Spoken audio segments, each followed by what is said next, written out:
মসজিদে নববী থেকে ১.৫ কিলোমিটার দূরে অবস্থিত পুরনো এই বাড়িটির চারপাশ তার দিয়ে ঘেরা রয়েছে। কেউ কেউ বলে থাকেন এটি হযরত ফাতিমা রাদিয়াল্লাহু তাআলা আনহুর বাড়ি। আবার কেউ কেউ বলে থাকেন এটি হযরত হুসাইন রাদিয়াল্লাহু তাআলা আনহুর কন্যা ফাতিমা বিনতে হুসাইন রাদিয়াল্লাহু তাআলা আনহুর বাড়ি। বাড়ির মালিকানা নিয়ে মতানৈক্য থাকলেও প্রিয় নবী হযরত মুহাম্মদ সাল্লাল্লাহু আলাইহি সাল্লাম যে এই বাড়িতে নিয়মিত যাতায়াত করতেন এ বিষয়ে কারো মতানৈক্য নেই। আমাদের সঙ্গেই থাকুন এবং পিস টিভির চোখে দেখতে থাকুন দুনিয়ার জানা অজানা কাহিনী ও ইতিহাস। চলুন দর্শক, আমরা দেখে আসি এই বাড়িটির সৌন্দর্য আর জেনে আসি এই বাড়িটি কার। খাতুনে জান্নাত প্রিয় নবী হযরত মুহাম্মদ সাল্লাল্লাহু আলাইহি সাল্লামের কলিজার টুকরা দুলালী এবং হযরত আলী রাদিয়াল্লাহু তাআলা আনহু এর স্ত্রী হযরত ফাতিমা রাদিয়াল্লাহু তাআলা আনহুর সাথে এই বাড়িটির সম্পর্ক কি তা জানবো আজকের এই ভিডিওতে। বাড়িটি শুধু তার দিয়ে ঘেরা রয়েছে তাই নয়, এই বাড়িতে প্রবেশ করাও নিষিদ্ধ। সপ্তম শতাব্দীতে মসজিদে নববীর সংস্কার ও সম্প্রসারণের সময় হযরত ফাতিমা রাদিয়াল্লাহু তাআলা আনহুর ঘর মসজিদে নববীর অন্তর্ভুক্ত করা হয়। সেই সময় হযরত ইমাম হাসান ও হুসাইন রাদিয়াল্লাহু তাআলা আনহু ওখানেই বসবাস করতেন। হযরত ফাতিমা রাদিয়াল্লাহু তাআলা আনহুর ঘর মসজিদে নববীর অন্তর্ভুক্ত করার পরই এই জায়গায় এসে বাড়ি নির্মাণ করেন হযরত হুসাইন রাদিয়াল্লাহু তাআলা আনহুর কন্যা ফাতিমা বিনতে হুসাইন রাদিয়াল্লাহু তাআলা আনহু। এখানে বাড়িটি নির্মাণের ফলে একটি কূপ খননের প্রয়োজনীয়তা অনুভব করেন তারা, কিন্তু শক্ত পাথরের কারণে খনন কাজ চালিয়ে যাওয়া সম্ভব হচ্ছিল না। তখন হযরত হুসাইন রাদিয়াল্লাহু তাআলা আনহুর কন্যা ফাতিমা বিনতে হুসাইন রাদিয়াল্লাহু তাআলা আনহু কর্মীদের কিছু পানি আনতে বললেন। ওই পানি দিয়ে তিনি অজু করে বাকি পানি কূপে ফেলে দেন। এরপর ২ রাকাত নফল নামাজ আদায় করে আল্লাহর কাছে দোয়া করে নিজেও খনন কাজে যোগ দেন। কিছুক্ষণের মধ্যেই শক্ত পাথরটি ভেঙে যায় এবং নিচ থেকে পানি ওঠা শুরু করে।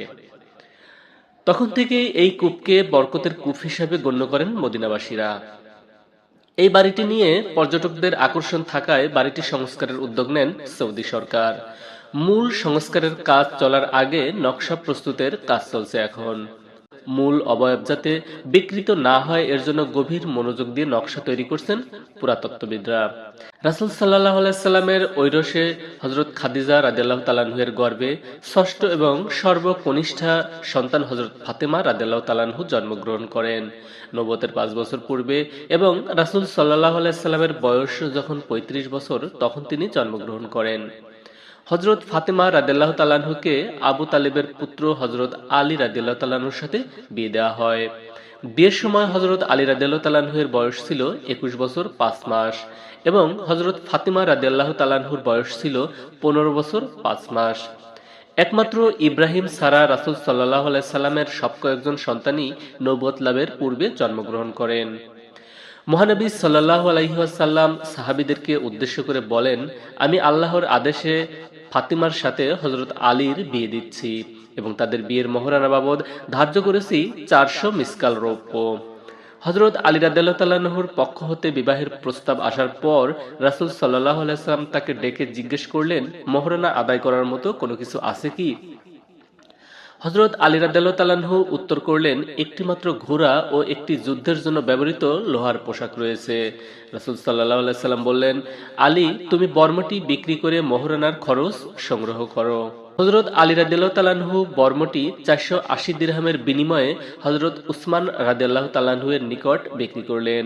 রাসূল সাল্লাল্লাহু আলাইহি সাল্লাম সেই অর্থ দিয়ে হযরত বেলাল রাদিয়াল্লাহু তাআলা আনহুকে বাজারে পাঠালেন যেন কিছু সুগন্ধি কিনে আনা হয়।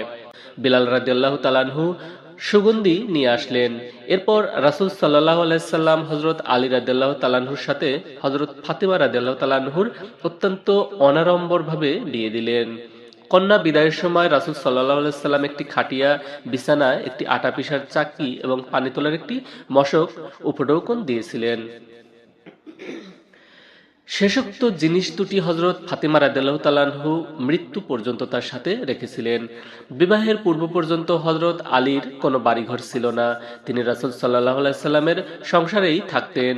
বিবাহের পর ফাতিমা রাদিয়াল্লাহু তাআলা আনহুকে নিয়ে বসবাস করার জন্য যখন বাড়ি প্রয়োজনীয়তা দেখা দিল, তখন হারেস বিন নোমান আনসারী রাদিয়াল্লাহু তাআলা আনহু তাদের বাস করার মতো একটি বাড়ি করে দিলেন।